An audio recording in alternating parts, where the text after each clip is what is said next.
Wellie Bear by Sally Grinley and Peter Utton. Wellie Bear wore a smart red Wellington boots and a bright blue plastic raincoat, but Wellie Bear wasn't a happy bear. "I'm fed up with being indoors," he moaned to himself. "I'm a Wellie Bear. I want to get wet. I want to jump in puddles, and I'm jolly well going to." The next day it began to pour with rain. When everyone had gone to bed and snores rumbled around the house, Wellie Bear tiptoed over the window and climbed out onto the ledge. "It's raining, it's pouring, they're all snoring, and I'm going splashing." With that, he slid down the drain pipe, whee, and landed with a bump among the crocuses.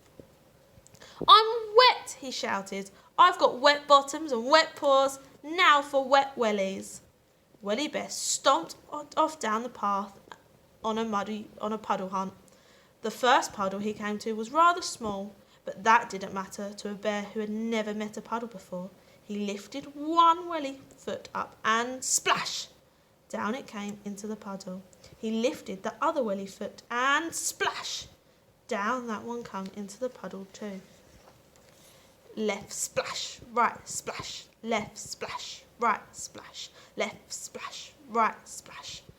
"My wellies are wet, my wellies are wet.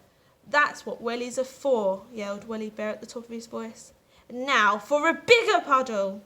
10 steps further on was a puddle that made Wellie Bear's eyes water. He had never seen such a huge puddle. "Wow!" he shouted. "Count to 3 and I go. 1, 2, 3, jump!" He leapt into the air and landed in the puddle with a splash that soaked him to the fur and filled his wellies with water. He got out the puddle and jumped again, splash, and again, splash, a soggier bear you have ever seen. Wellie Bear was now very cold. It was time to go home. He squelched his way back to the house, but he couldn't climb up the drain pipe as easily as he slid down it. It was far too slippery. "What a silly bear I am," he shivered, soaking wet, freezing cold, and stuck out here. He made his way round the front of the house, crept under the doormat, and that's where he stayed until he found the next morning. "Perhaps I'll try the bath next time," thought Wellie Bear, as he hung out to dry on the clothesline with his raincoat and his wellies hanging alongside him.